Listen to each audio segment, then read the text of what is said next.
Alors c'est vrai que il y a quelques mois en arrière, pas quelques années, quelques mois, même si un jour est comme 1000 ans, 1000 ans est comme un jour, j'étais au seuil de la mort. On appelait ma femme et mes enfants pour qu'ils disent un dernier au revoir à son époux, à son père, leur père. Et le Seigneur, dans sa grande souveraineté, a décidé de me garder encore un petit peu ici, sur cette terre. Et si je suis ici, c'est aussi un peu grâce à vous. Et si vous devez supporter le sermon qui va suivre, eh bien, vous en prendrez à vous-même. Mais oui, je suis vraiment reconnaissant pour ce que le Seigneur a fait. Alors, en général, je ne dis pas « je suis passé tout près de la mort », mais je suis passé tout près de la vie. Le Seigneur n'a pas voulu, dans sa souveraineté, que j'entre dans sa présence totale, parfaite. Il me garde donc encore ici. Alors ça, c'est la grande question. Pourquoi? Dans quel but? Ben voilà, je pense que je suis encore un peu utile ici ou là, notamment pour les églises en Algérie qui ont aussi beaucoup prié pour que je reste encore un peu avec eux. Juste un tout petit témoignage, très court, mais lorsque je vais passer mes visites de contrôle, le médecin lit le rapport et me regarde droit dans les yeux et me dit « Vous êtes un miraculé ». Voilà, je dis, mais je suis tout à fait d'accord avec vous. Hein.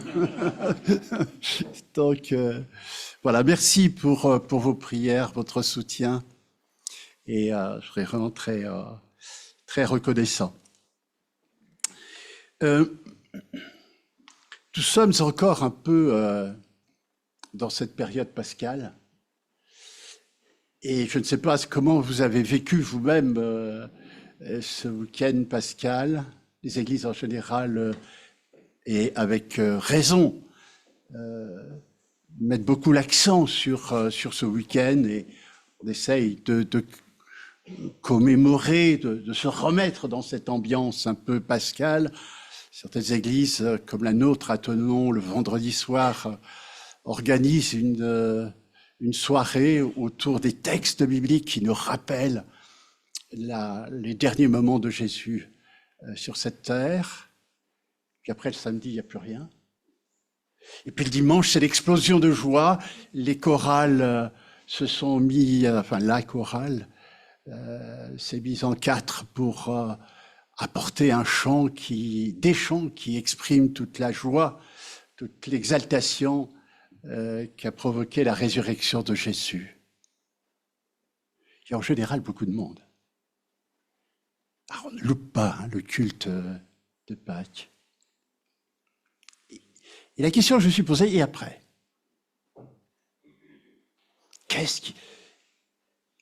Alors après, pour nos églises, ce qui se passe, c'est que on retombe dans une certaine routine.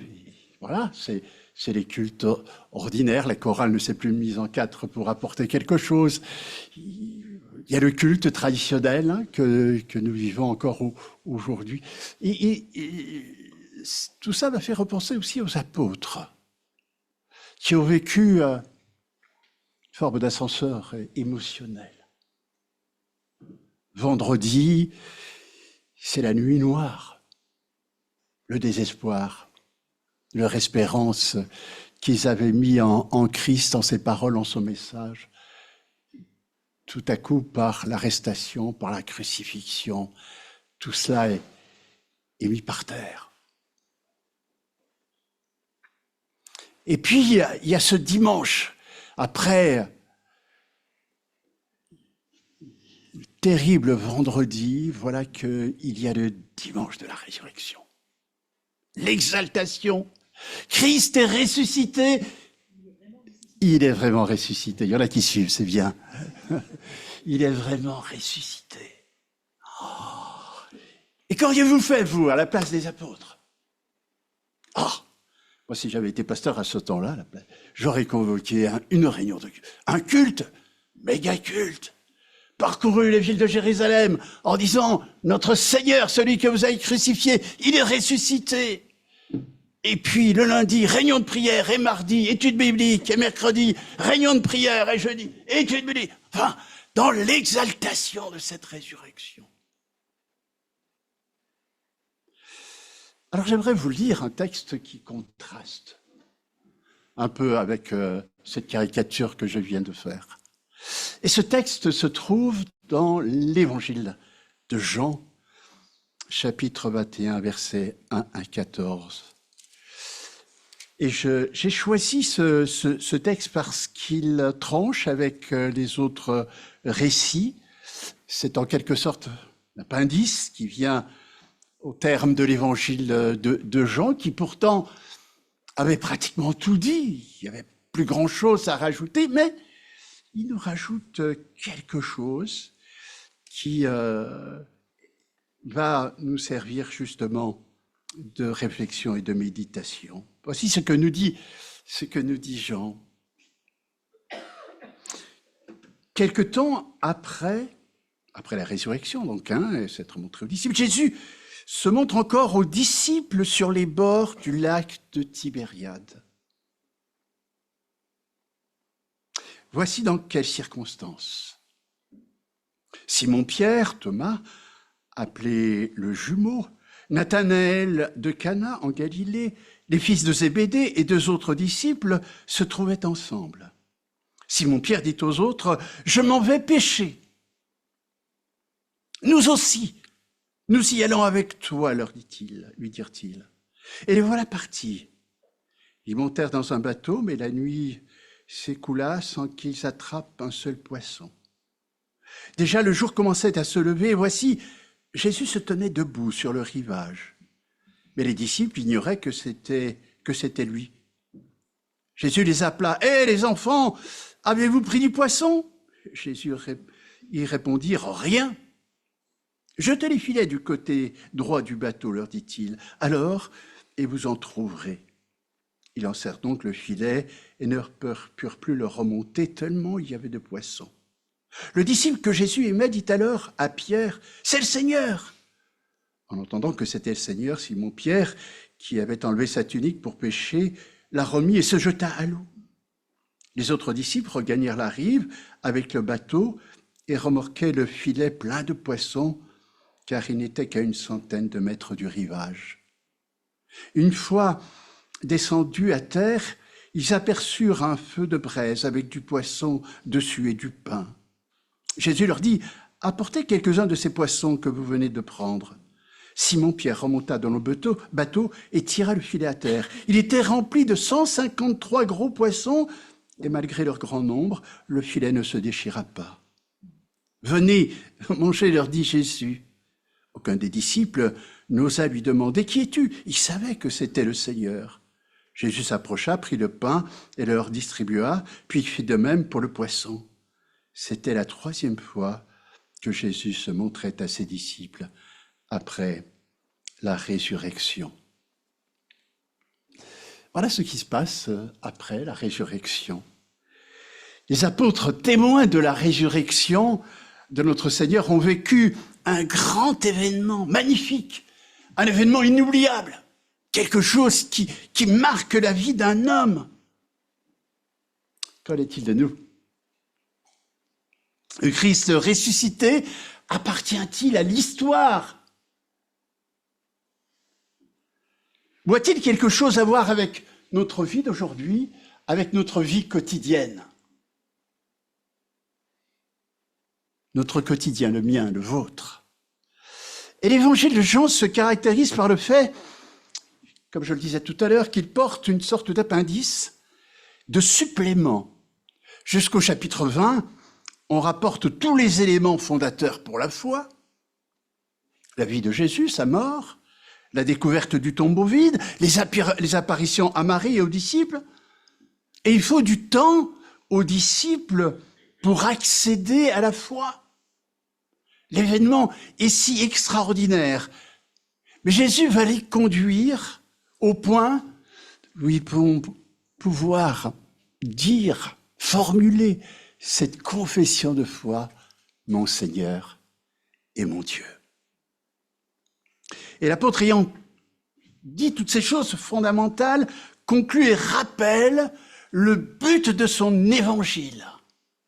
Et toutes ces choses ont été écrites pour que vous croyiez que Jésus est le Fils de Dieu et pour qu'en croyant, vous ayez la vie en son nom. Voilà le but de l'évangile de Jean. Il semble donc, à partir de là, qu'il n'y ait plus rien à dire, plus rien à rajouter, tout est dit. Mais voilà, il y a une sorte d'appendice, une sorte d'histoire à la résurrection. Il y a comme une vie après la résurrection, une vie qui est continue, une vie qui est appelée à se poursuivre. Et nous sommes aussi dans cet après la résurrection. C'est vraiment sur cet aspect-là que j'aimerais m'arrêter. C'est, en fait, que se passe-t-il après la résurrection pour nous? Et cet après, pour les apôtres, n'est pas l'envoi en mission.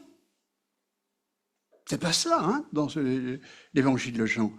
Pas l'envoi en mission pour être témoin jusqu'aux extrémités de la terre, mais c'est tout d'abord un retour chez eux.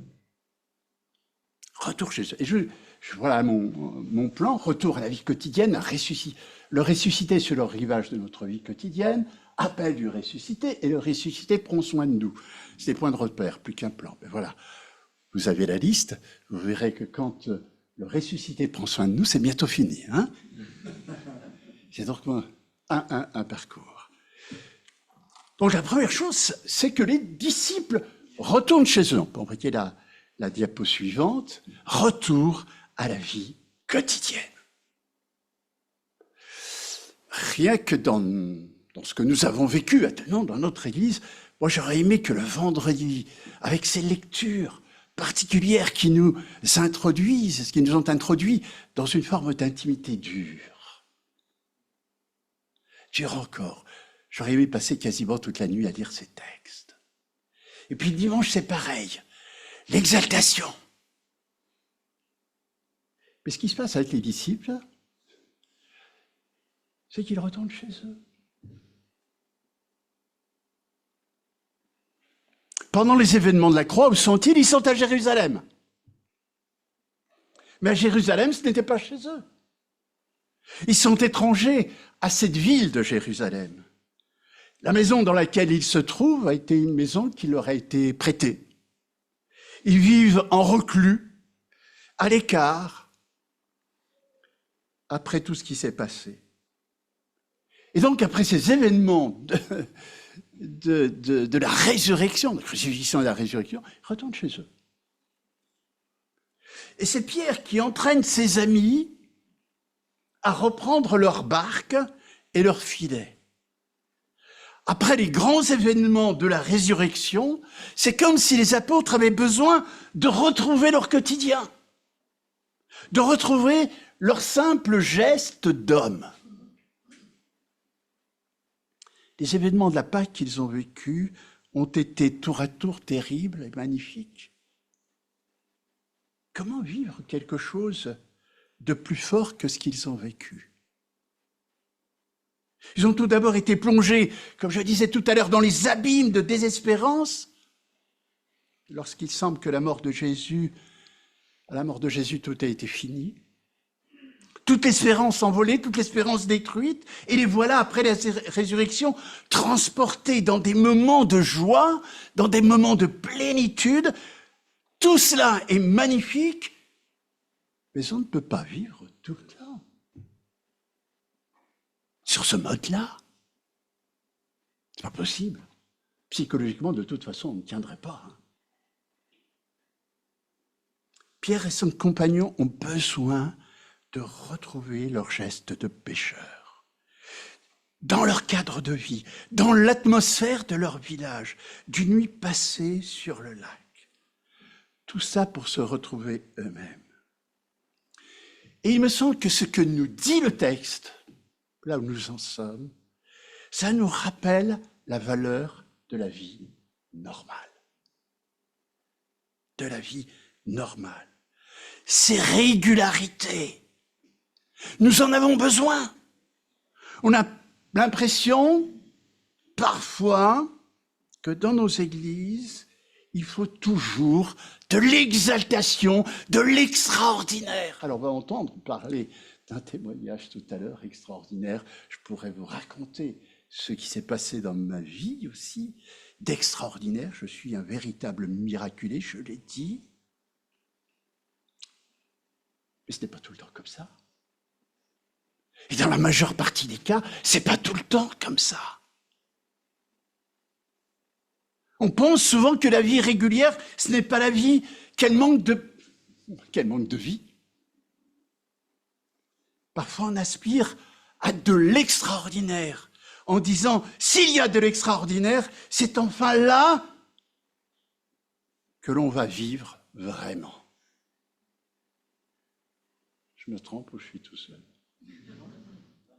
Hein?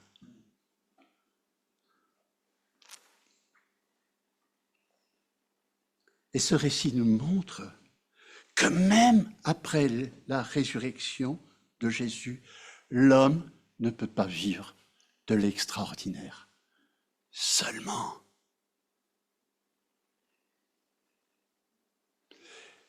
Et je pense à chacun d'entre nous qui est dans une routine du bureau,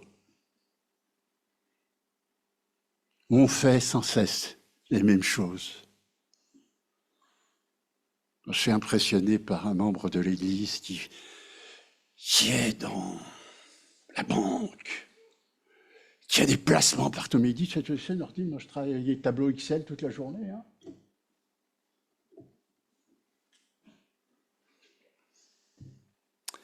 Et quand je parle parfois à mon épouse de notre vie passée, lorsque nous avions des enfants en bas âge, elle dit, j'en ai assez quelquefois. C'est toujours les mêmes choses. Ranger, déranger, ranger. Hein. Faire à manger. Ah, vous savez, une fois, moi j'ai demandé, on est de la vieille génération, parce que sinon on va me traiter de machiste. Hein. Mais bon, c'est ma femme qui cuisine. Comme ça, hein, dans notre couple, si je me mettais à cuisiner, je pense que les enfants seraient morts d'anorexie. Parce que voilà. Je fais les choses pour lesquelles que je sais faire. Ma femme fait très bien à manger, je vois pas pourquoi je la remplacerais. Mais pendant les vacances, je lui dis, écoute, voilà, moi je cuisine, tu es en vacances et voilà, tu ne cuisines pas, c'est moi qui... J'ai pris du temps, mais quelle galère! On n'a pas fini un repas, il faut déjà penser à l'autre. Au bout d'une semaine, j'étais au bout de mes recettes.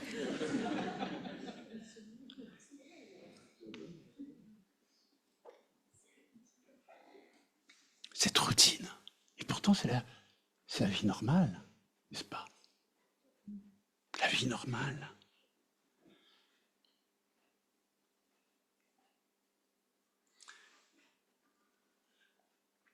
Après ce dimanche de Pâques qui nous a rappelé le triomphe de la vie sur la mort, il est bon de se souvenir que la vie que Dieu nous donne, c'est la vie des gestes quotidiens.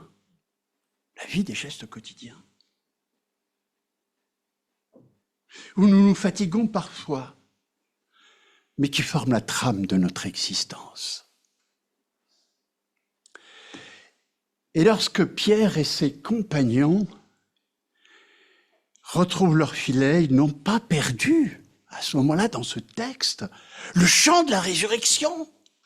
Ils n'ont pas perdu ce lien fort, ce feu de cette joie dans leur cœur de savoir que Jésus est vivant.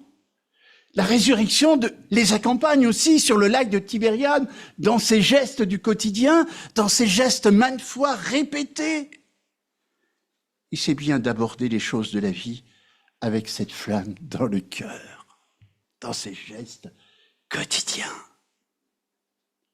Oui, mais messieurs, mesdames, il faut que je fasse toujours attention à ce que je dis. Quand vous faites le repas, quand vous faites la cuisine, le Seigneur est là, le ressuscité est là, dans la cuisine, dans votre bureau. Il est là aussi au collège et au lycée. Hein. Il est là, le ressuscité. Ne dévalorisons jamais le quotidien par rapport à l'extraordinaire de la foi. Et conjuguons-les en accordant une pleine valeur à ce qui est extraordinaire dans notre vie, mais en même temps à ce qui est le quotidien. Parfois, le répétitif. Et cette parole de Pierre qui se dirige vers le lac pour la pêche, c'est assez... Ces paroles, enfin, je ne sais pas si vous l'avez noté, mais dans ce texte, ces paroles sont d'une banalité, mais terrible. Hein. Voilà que Pierre, après la résurrection, qu'il a la parole qui dit « Je vais pêcher ».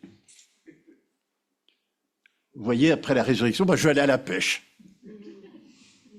Voilà ce que dit Pierre. Une parole du « Je vais pêcher ». Mais en même temps, c'est une parole d'initiative qui les sort. Jésus est vivant, mais il n'est plus là comme il l'était auparavant lorsqu'il était présent physiquement avec ses disciples chaque jour pour les conduire. Mais la question est, que faire maintenant que Jésus est ressuscité? Faut-il rester sur place jusqu'à ce que Jésus apparaisse? Faut-il rester inactif jusqu'à ce que Jésus se manifeste? Pierre, après ces quelques jours passés à Jérusalem, prend l'initiative. Je vais pêcher. Je vais à la pêche. Et c'est exactement dans ce cadre d'une initiative personnelle et d'un retour à la vie quotidienne que Jésus va se manifester. Une fois de plus. Et je trouve extraordinairement encourageant que Jésus se manifeste là dans le fruit de cette initiative de Pierre. Pas reçu une révélation particulière pour aller sur le lac de Tibériade, retourner à la pêche. Non, il décide, il prend l'initiative et il va. Si Jésus s'était manifesté alors que les disciples étaient immobiles, dans l'attente, on aurait pu penser que vivre la résurrection de Christ, c'est juste attendre qu'il se manifeste. Mais Jésus ici apparaît au cœur de l'initiative humaine. Au cœur de l'initiative humaine. Il ne boude pas les disciples parce qu'ils ont agi. Il ne les laisse pas tomber parce qu'ils sont retournés à la pêche plutôt que de s'occuper simplement des choses d'en haut. Et la vie, à la lumière de la résurrection, implique la possibilité de choix, la possibilité d'initiative. J'aime aussi cet impendice de l'évangile de Jean pour cela. Le retour à la pêche de Pierre n'est pas un abandon de la foi, comme si les disciples n'étaient destinés qu'à prier et à attendre que Jésus vienne vers eux. Il n'y a rien de tout cela dans l'évangile. La vie à la lumière de la résurrection implique une possibilité d'action, une possibilité de choix, une possibilité d'initiative. Elle implique aussi, car le texte nous le rapporte, les aléas de la vie. Car cette nuit-là, le résultat de l'initiative de Pierre et de ses compagnons, résultat, nada. Nothing. Walou. Rien. Et alors j'entends là les hyper spirituels. Ben voilà le résultat. Ton initiative, où est-ce qu'elle t'a mené? À l'échec. Si tu étais resté à Jérusalem en priant et en attendant que le Seigneur se révèle, là, il se serait passé quelque chose. Mais là, les disciples n'ont rien pris.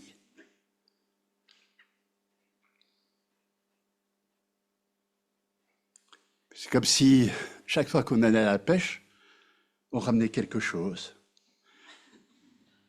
Alors qu'il y a des pêcheurs parmi nous.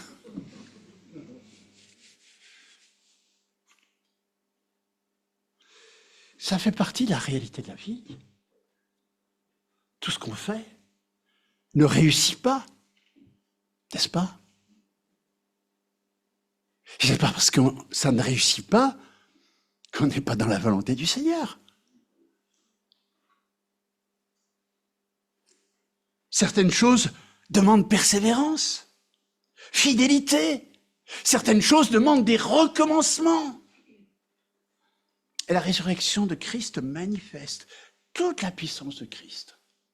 Mais cette puissance ne veut pas dire que tout doit réussir pour les chrétiens et immédiatement comme par enchantement. Il ne faudrait pas s'enfermer dans de telles perspectives ou douter de la réalité de notre foi si tout ne se passe pas merveilleusement bien. Ils prennent l'initiative et si cette initiative rencontre des difficultés. Et Jésus se tient sur le rivage. Ça, c'est pour demander à la technique d'envoyer d'autres. Si on peut. Et là, il y a une interpellation de Jésus. Mais là encore, c'est les phrases de dialogue. Le dialogue est très intéressant dans ce passage. C'est Jésus dit « Et les enfants ?» Alors, on pourrait traduire, alors, sans trahir le texte, « Et les gars ?» C'est là que notre texte devient très beau. Les disciples ont pris l'initiative, ils ont pêché toute la nuit. Le matin étant venu, Jésus se tint sur le rivage. Il n'est pas là par hasard. Il a choisi de se tenir là, il a choisi de venir là, à ce moment-là. Nous avons ici, me semble-t-il, ce que signifie la vie dans la lumière de la résurrection. C'est de savoir que le Christ vivant vient se placer sur les rivages de notre vie quotidienne. C'est le rivage de notre vie quotidienne. Celui qui vient aborder les rivages de notre vie quotidienne, il vient nous apporter ses bienfaits, les ressources de sa présence, là où nous sommes. Là où nous sommes. Le matin vint et Jésus se tint sur le rivage. L'apparition de Jésus, du ressuscité, n'est pas une apparition glorieuse. Ce n'est pas un ressuscité qui marche sur l'eau. Dans une manifestation glorieuse de sa personne, non. Le personnage qui est là, sur le rivage, c'est quelqu'un de présent. C'est quelqu'un qui s'intéresse à nous. C'est la personne qui est là et qui s'intéresse à notre personne. Il les interpelle. Et cette interpellation est pleine de connivence, pleine de proximité. N'avez-vous rien à manger? Quelle préoccupation du ressuscité qui se préoccupe de notre estomac. C'est une forme négative qui montre que Jésus sait qu'ils sont en difficulté. Et c'est là aussi qu'il sait les rejoindre dans leurs problématiques, dans leurs difficultés. Et on voit que Jésus est là, c'est pour eux. Il est proche d'eux, très proche d'eux.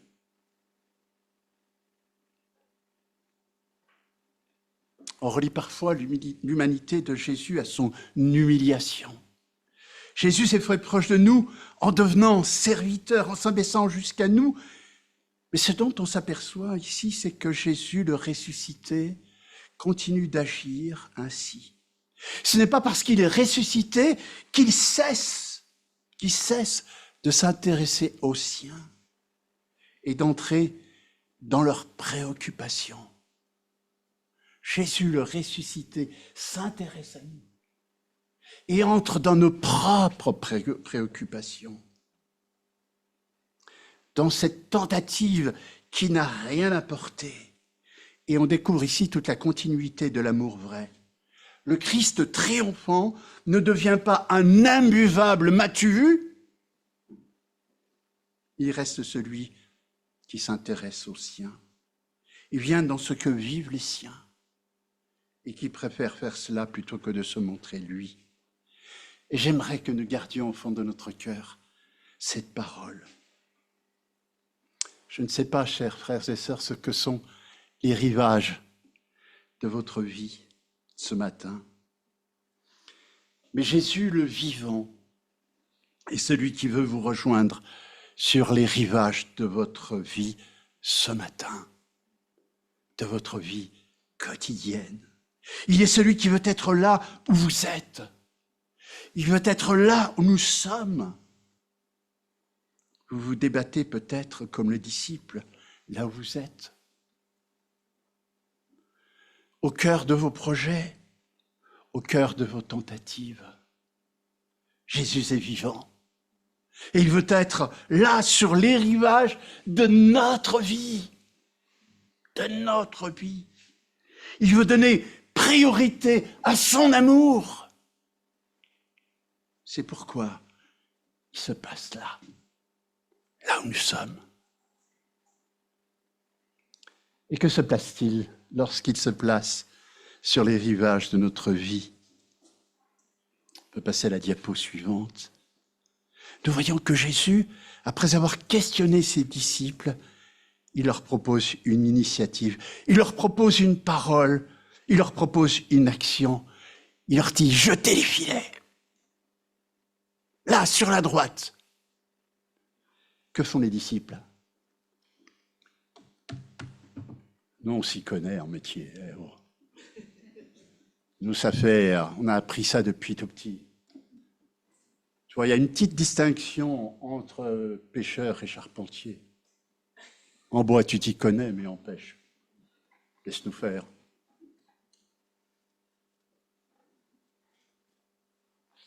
Ils obéissent. Ils obéissent. Il arrive que parfois, oui, de la rive, on distingue mieux les réalités de ce qui se passe sous notre nez, à nous. Et là, il s'agira de faire confiance au Seigneur. Il s'agira de mettre en œuvre sa parole.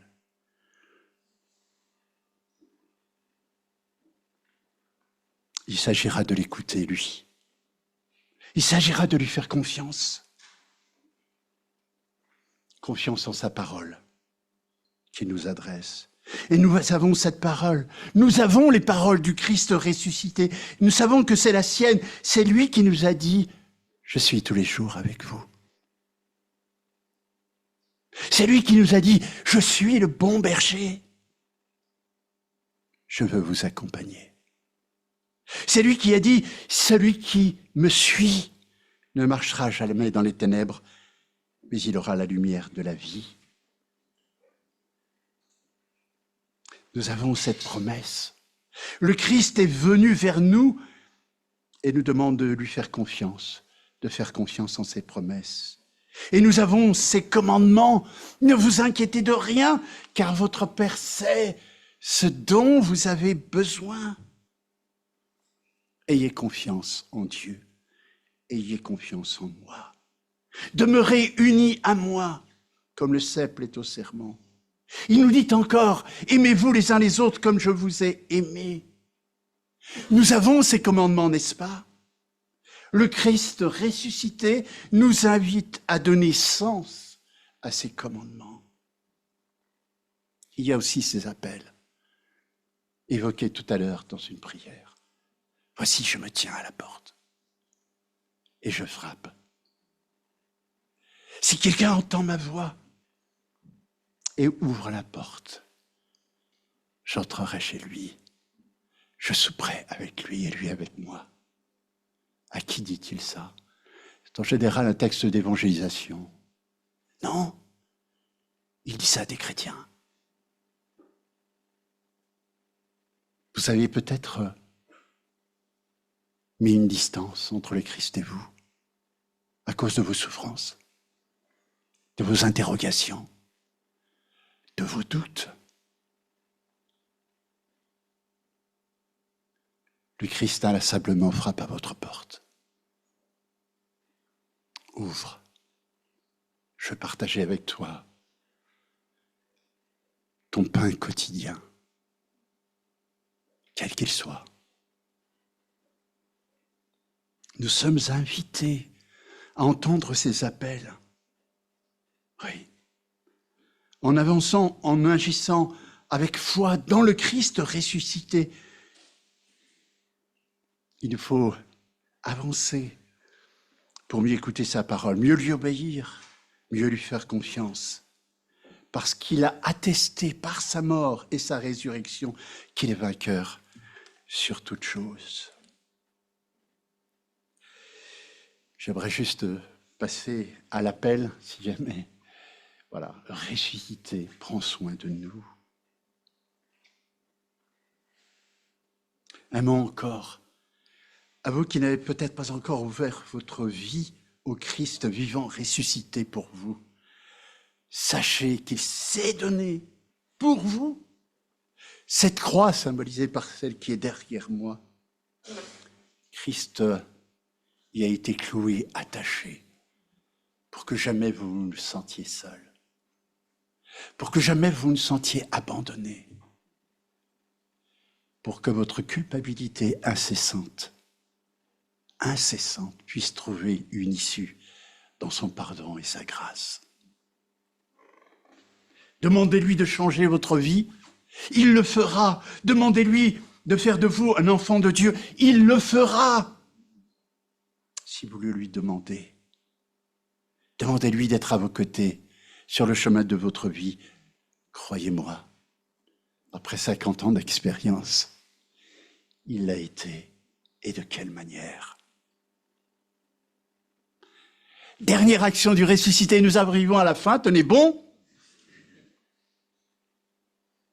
Dernière action du ressuscité. Que découvrent-ils sur le rivage, ces disciples, lorsqu'ils arrivent, après leur longue nuit d'efforts?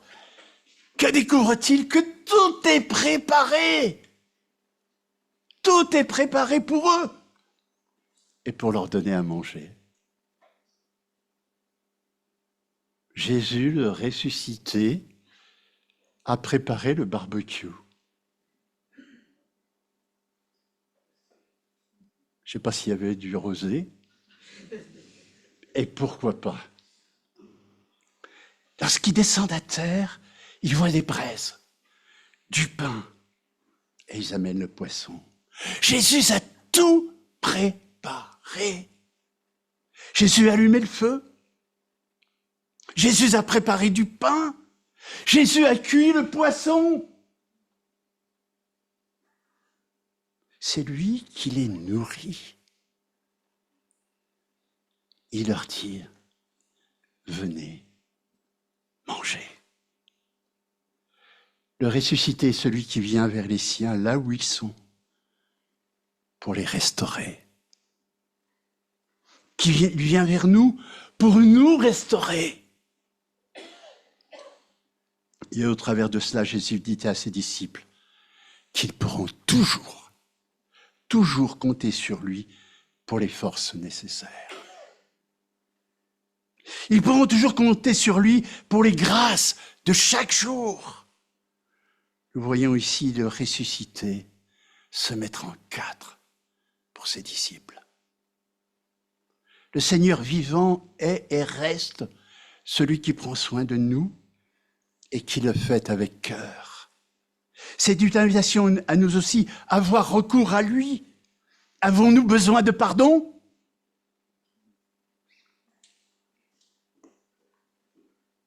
Oh, j'aimerais que vous répondiez comme quand dans l'église de Tizi ou d'Alger. Oui! Il y a encore des efforts à faire pour avoir ce sang méditerranéen là.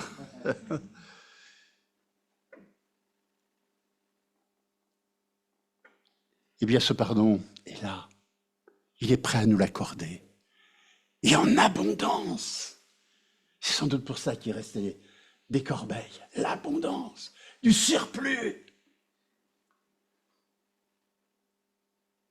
Avons-nous besoin de force pour résister à la tentation?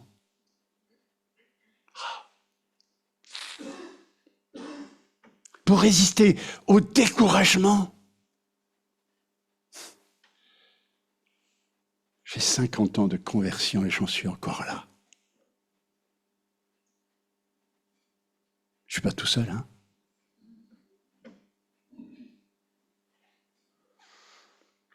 Le Seigneur est prêt là à répandre ses richesses. Craignons-nous peut-être de ne pas arriver à vivre la vie que Dieu nous demande?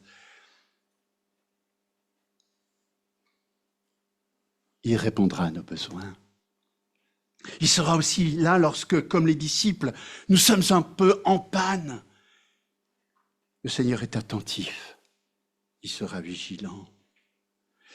Il sera toujours là sur les rives, sur les rives de notre vie et nous donner le pain pour continuer la route, le feu qui réchauffera, la nourriture qui nous affermira.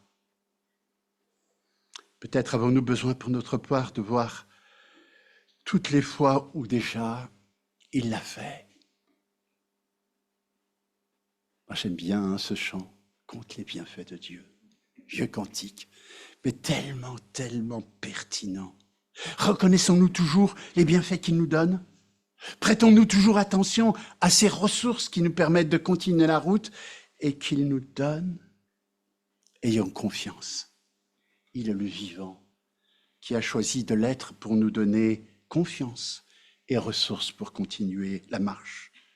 Nous pouvons donc marcher avec lui dans la vie de tous les jours, avec sa force, sa présence. Sur les routes de notre vie, nous est assuré qu'un notre Seigneur est ressuscité. Il est vraiment ressuscité. Amen. Je vous invite à simplement un temps de recueillement.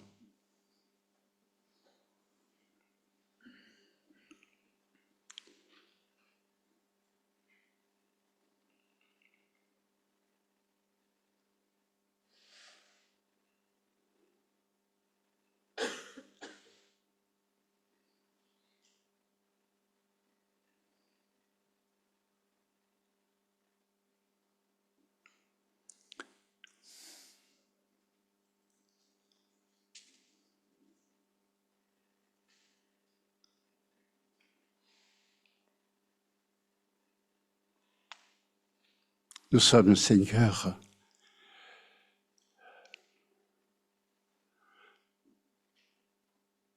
devant l'extraordinaire grandeur de ton amour à notre égard.